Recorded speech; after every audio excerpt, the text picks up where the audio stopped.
This computer.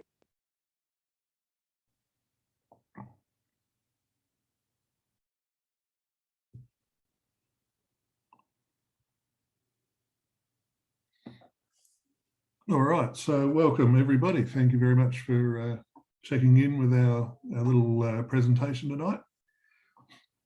So it's just obviously regarding the State Snooker Championship this weekend. If I can get this working yet. So so especially to the new players we have, from my account, we have 10 players competing in their first state championship.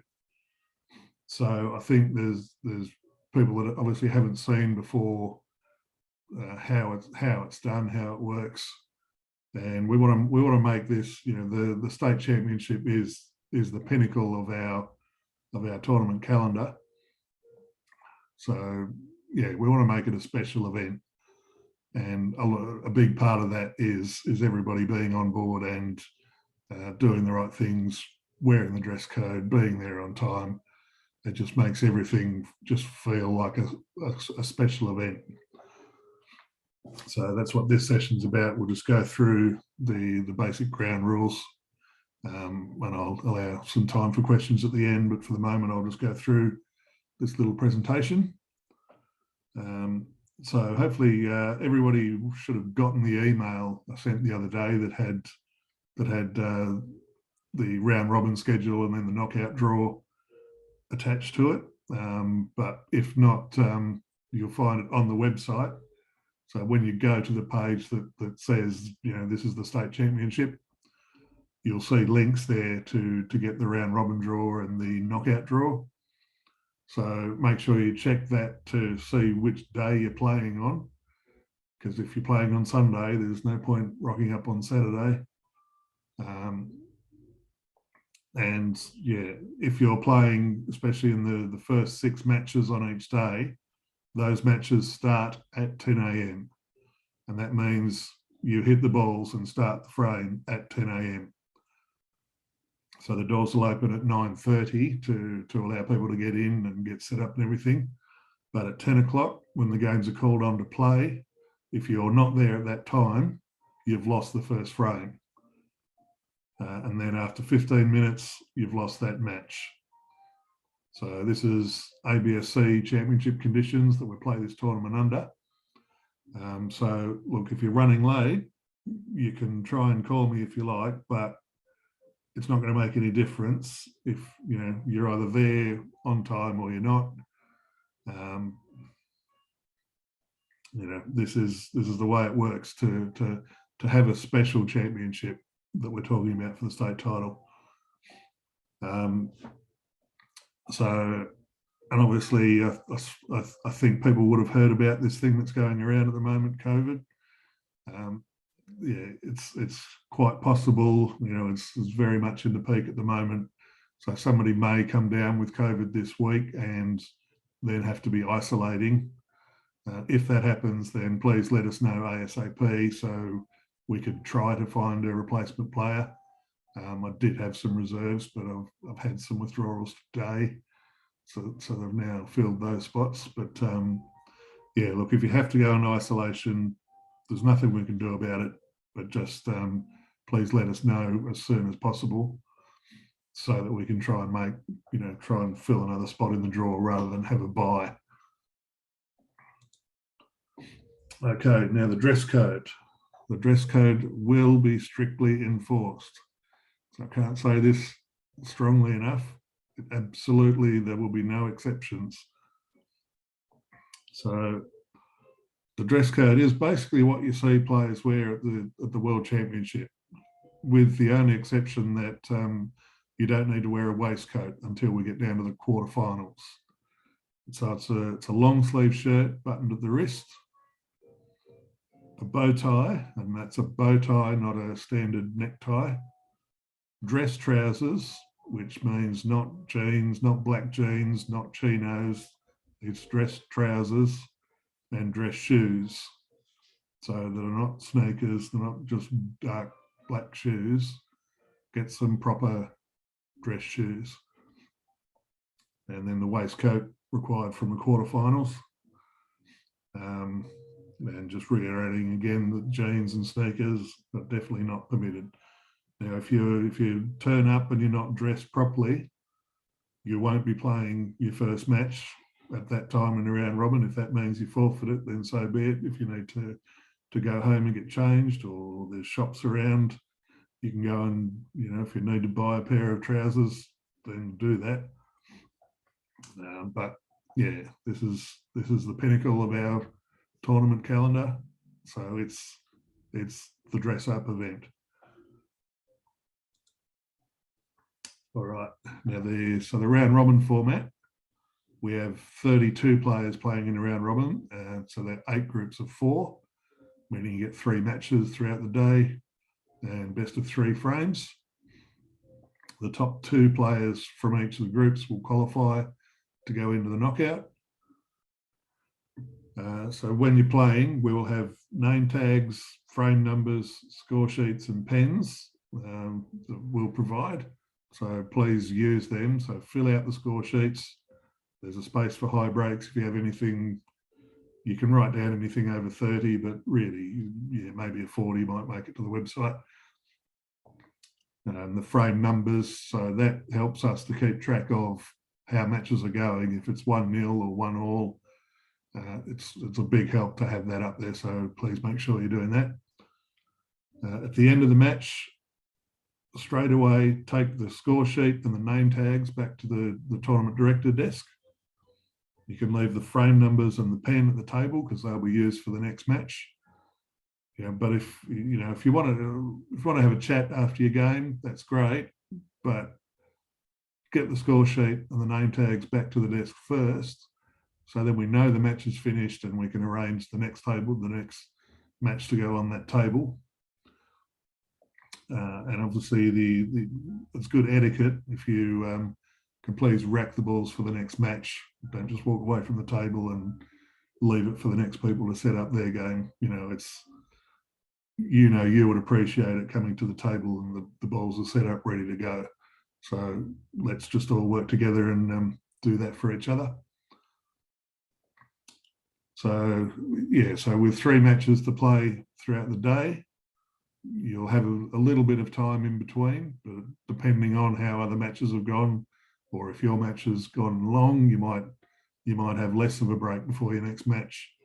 So if you're going to walk out of the building, make sure you check and get a rough idea of how long, how many matches are in front of you before you're up for your next match. So, I'll be there throughout the day to keeping things on track, and I'll be able to give you a rough idea. And so with the round robin, there are 24 matches being played each day. So it is quite a bit. Well, I mean, if you work it out as 4 matches on each of the 6 tables, let's not drag the day out. And we're making use of the venue basically, well, at a very cut price. So please don't be dragging frames out unnecessarily by chasing multiple snookers that if you don't have any prospect of winning the frame, just concede it, start another one. At the Australian Masters that's just been held at Mingara, that's not the Masters games that we had, but the Australian Masters, they had about 50 matches they were getting through in a day on 5 tables. So that's 10 matches per table, and they actually played all 3 frames. So in the past, they've had finishes at 2 in the morning, which is just ridiculous, and that's starting at 8:45 in the morning. So they brought in made a rule this year that to be refusing to concede a frame when it's an absolute lost cause can be considered as unsporting conduct and worthy of having a frame awarded. So let's not make the need for that to happen. Let's just get in, play the games with good spirit, and if you need a lot of snookers, just give it up, start one of them. Okay. So when we come to the knockout, so just to explain the process of how we create this knockout draw. So we've had 43 entrants for this event. 32 play the round robin, and of those, 16 will qualify for the knockout. And that means we've got 11 seeds that go directly into the knockout. And the process for working that is the defending champion, who is Ben Foster, is automatically seeded number 1. Any player that's in the top 16 of the national ranking list will be seeded in that order, which we actually have. Ben Judge is in the top 16 on the national ranking list. So he goes into the number 2 seeded position. And then the remaining players get seeded in the order of the state ranking list.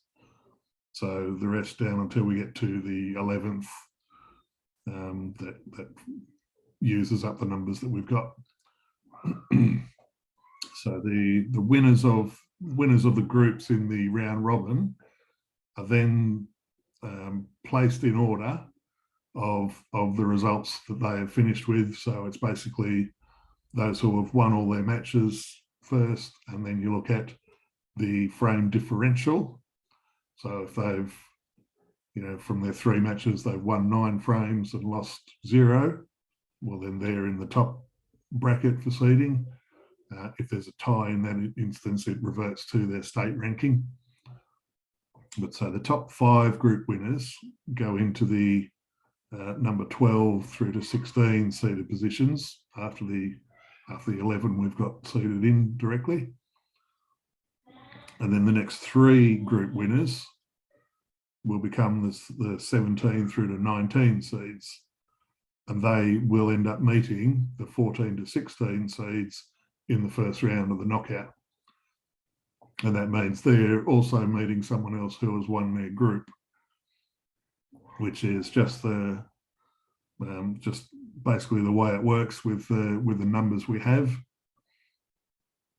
So the 11 seeds that are directly in have basically earned the right to be playing a runner-up as opposed to a group winner. So these players who haven't earned the direct qualification in the knockout, but they've won their group, they go into the seeded place in the draw.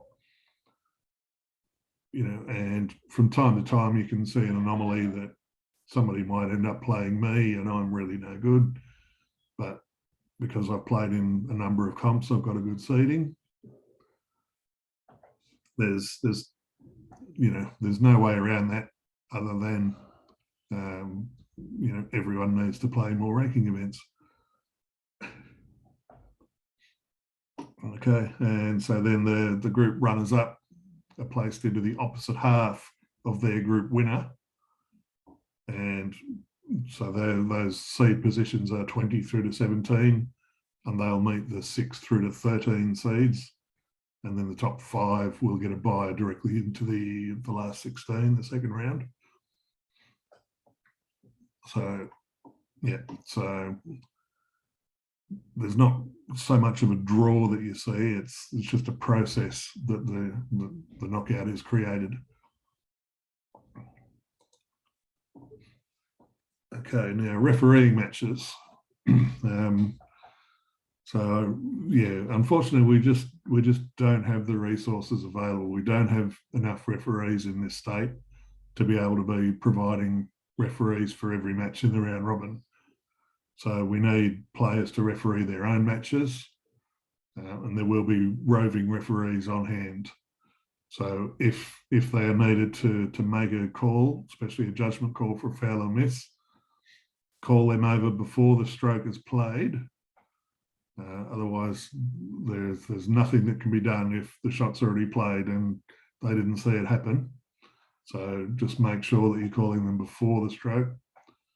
But also bearing in mind that this is our state championship. It is anyone who's playing this event has made the statement that they're good enough to play in the state championship. So we do have a fairly high standard of where the bar is set as for where a foul and miss call is made. But if you do have any questions throughout the day, then just make sure you're calling a roving referee over. Now, when we get to the knockout, that's where we need your help, because we don't have enough referees to cover the knockout either. So, but you would know yourself that when you play, if you have somebody just refereeing the game, it allows you to relax and to concentrate so much better. So we really want to have referees for the matches. So we do actually pay we pay referees. So for doing a best of 7 frame match, you'll get $20 in your pocket.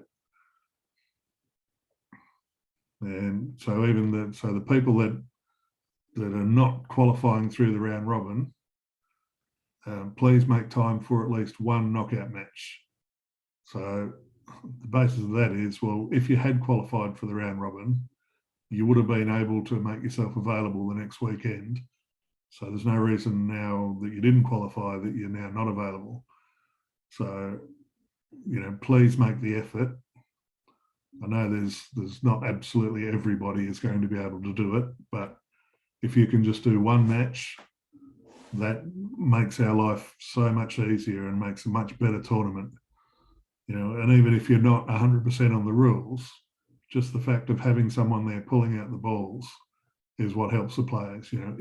If there is a rule query, you can still call someone else over to assist, but it's just the fact of being there and allowing the players to perform to their best. And also there were the top 5 seeded players that get a bye through to Sunday. I'm just saying it would be a very good look to have these players supporting the sport by refereeing matches on the Saturday for everyone else who hasn't got the benefit of that bye. These are the leading players in our sport, so it's it really would look good if you can help out on the Saturday. We have matches at 10 o'clock and then a second round of matches that'll be about 12 o'clock. So, just be in touch and let me know if and when you're available. Okay, and so volunteers. So it's more than just referees that we need. There are many more jobs that go into putting on a great tournament, and we need a team effort from this of all the members and not just the board. The board is very small to begin with, and most of us, to be honest, are already tied up in refereeing. So there's other jobs that just make the day run more smoothly, make the tournament more special. Things like brushing the tables between matches. If someone was there, maybe not up to the task of refereeing, but when every match is finished with a knockout, just jump on, brush the table. It's that then makes the conditions better for the players in the next match. So this is what we're about. It's our state championship. Photography, just taking photos of the action during the day. You can use your phone. I've got a camera if someone wants a little rundown of how to use my little Canon. And going on putting social media posts, just little interesting snippets throughout the day. We don't open it up for everybody, but if someone's prepared to help out in that regard, we can give you access to the Facebook page for the day to put up little posts, little interesting things that are going on. And when we're doing the final, we do live streaming of the final. So having somebody there, you can just use your phone. The interface is through our little website admin, but I can give you a little rundown for 2 minutes before it. We just need somebody to be sitting there putting in the scores as they happen, that then doesn't leave it on a board member to be there for the entire match. And it doesn't have to be one person for the whole match. We could have 5 different people just doing a frame each. If we just have people that step up and help out, it's going to make the event so much more special. So so that's the end of my little presentation. So the end of it's just good luck for everybody. Have a good tournament. Enjoy yourself. And I'll open things up now. And we'll see if we have any comments. If I turn off.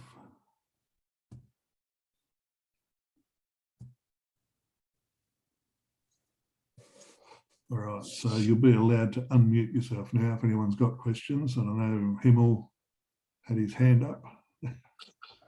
Yeah, so 2 questions for me, or rather a question and a comment. So if you do face a situation where you know that somebody's, say, 50 points behind with 27 on the table, and they're persistent in trying to look for snookers, can we step in and do anything about that? Yeah. So the first, when if you're just in the round robin and you're just refereeing your own game, I've got no problem with you just turning to them and saying, should we start the next one?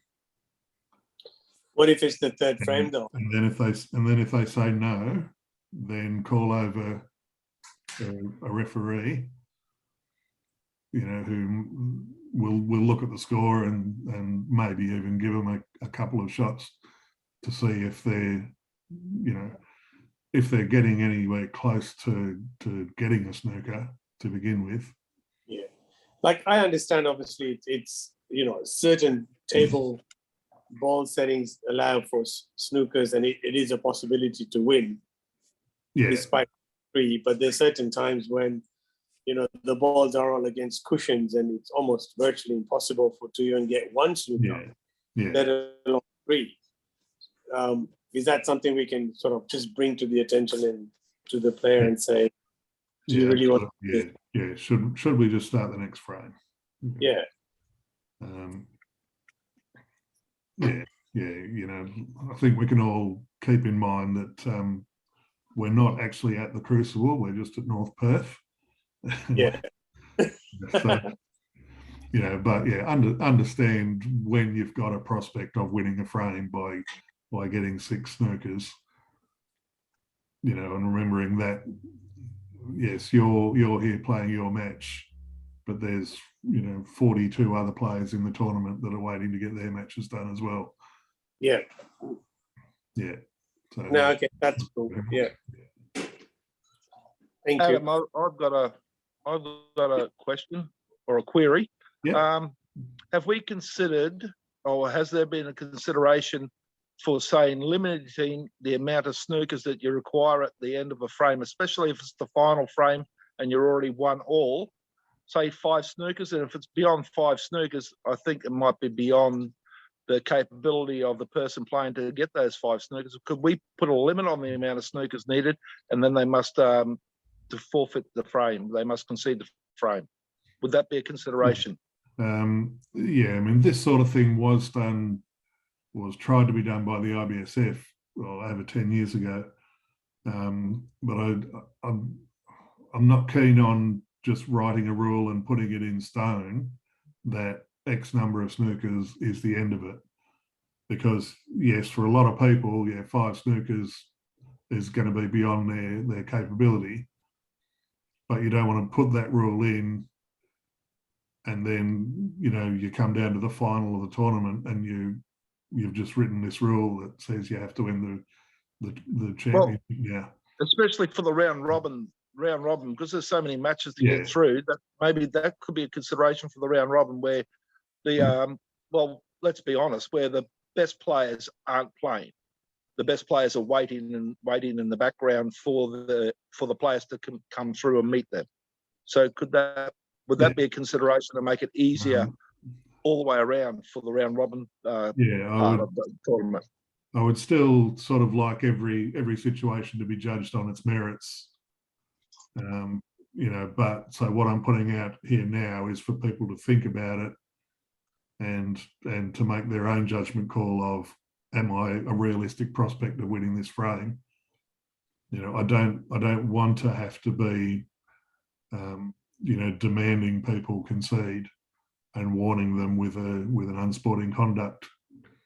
We shouldn't have to get to that level is kind of the point I'm trying to make here. The other question I've got is the round robin. You said we're playing 3 frames, but it's still the best of 3, isn't it? So if someone gets to 2-0, that's the end of the match. Is that correct? Yeah, that's right. Yeah. So the best of 3. Yeah, no worries. Yeah. All right, and I'll put my hand up to help out wherever's needed as well, Adam, for refereeing and other duties as required. Already had you penciled in, so don't worry there. Thank you. No worries, mate. All right. Okay, so do we have any other questions from anybody? No, I can't really think of any.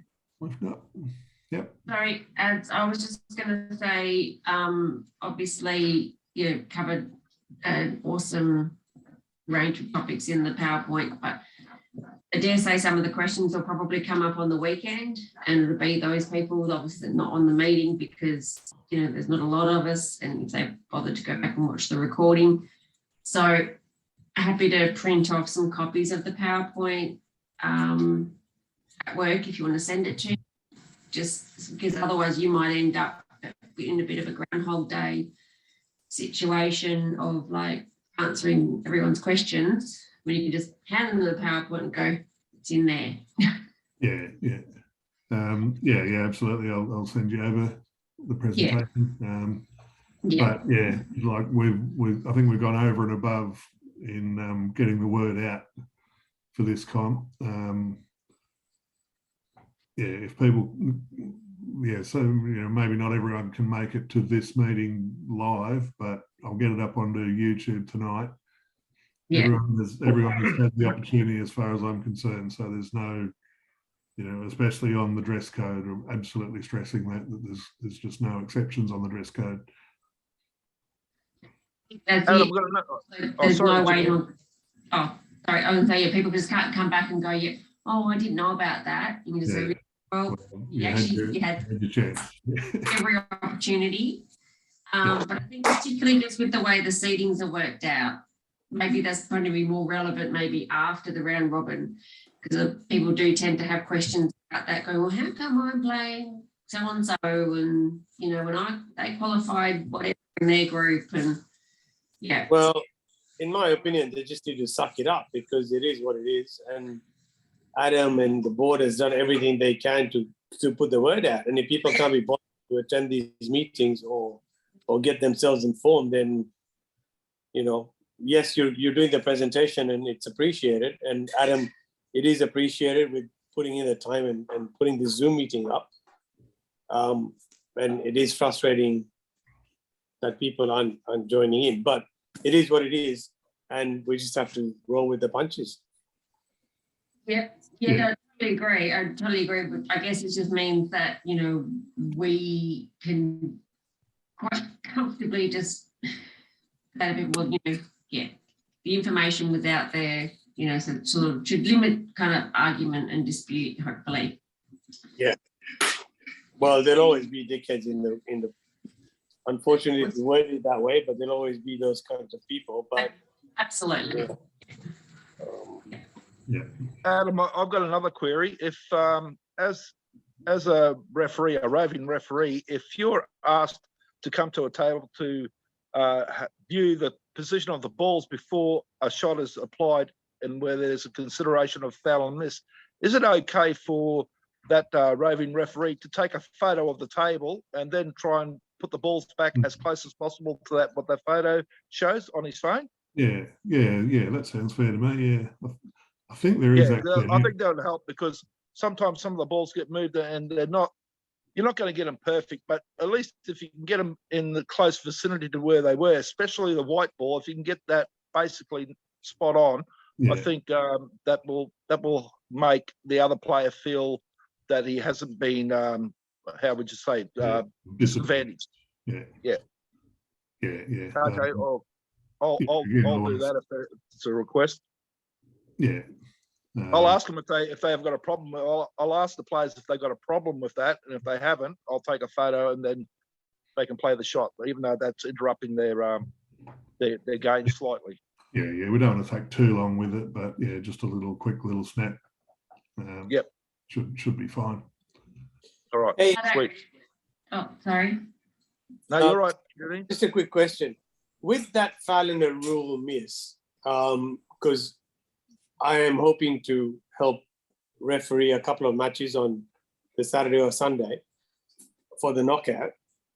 With a foul in a miss rule, obviously I know that if you err on pace, it's definitely a foul and a miss. If it's a one cushion escape, that's fairly straightforward. It's a foul and a miss. Is there like a rule of thumb in terms of, say, if it's a two cushion escape, how much they miss it by and the difficulty? Is that just based on the opinion of the referee to say, yes, it was a miss or no, it wasn't? Yeah. Or are we going to strictly, if it's a miss and they haven't hit the ball, then it's a miss? No, we're definitely not at that level. I am actually planning on doing maybe a little YouTube video just to get some education out to people of where we should be setting the bar, because I think everyone agrees we've just set the bar way too high in amateur snooker in Australia. Yep. You know, people have seen what happens in the professional game and think, well, I should just do that, apply the same thing in our amateur game, where it's not, that's not the intent of the rule. So, yeah, so basically where it says to the best of the player's ability, that level of ability should be defined by the tournament you're playing in. So if you put your name to go down and play in Q School to try and qualify for the main tour, then they're not going to go easy on you. They're going to treat every player the same. You're making a statement, I'm good enough to play in this tournament. Yeah. So, yeah. So as referee, if we find that a player is trying to take advantage of the rule, because sometimes the snooker can leave them in a position to pot the ball on, for example, can we then say, no, it's not a foul and a miss? No, that's also not the intention of the rule. Because if you played the shot and you've left one pot on, doesn't necessarily mean that the entire frame is then easy to clear up. The one potting the one ball may not actually be an advantage to you. So that's where the referee needs to have an understanding of the game and the difficulty of certain shots and take that into account. So, I think the first consideration of the foul on this is, does the cue ball reach the object ball that is on? If it doesn't reach the object ball that is on, then it definitely is a foul and miss, no matter what level you're at. Yeah, no, that's fair enough, and I understand that one. It was more the complexities of the other bits. Yeah. I think sometimes in respect, when you watch matches and that, I think the two cushion escape out of a snooker is a lot easier than a one cushion escape. But having said that, it all depends whereabouts the cue ball is positioned in relativity to the object ball or balls. Don't shoot me. I might. Oscar. I'll stop the recording here. I think we don't need all this discussion in what goes on to YouTube. So thanks everyone for watching. So this is the end of our little recorded presentation. Thanks, Adam. See you on Appreciate you weekend. putting it up. Bye.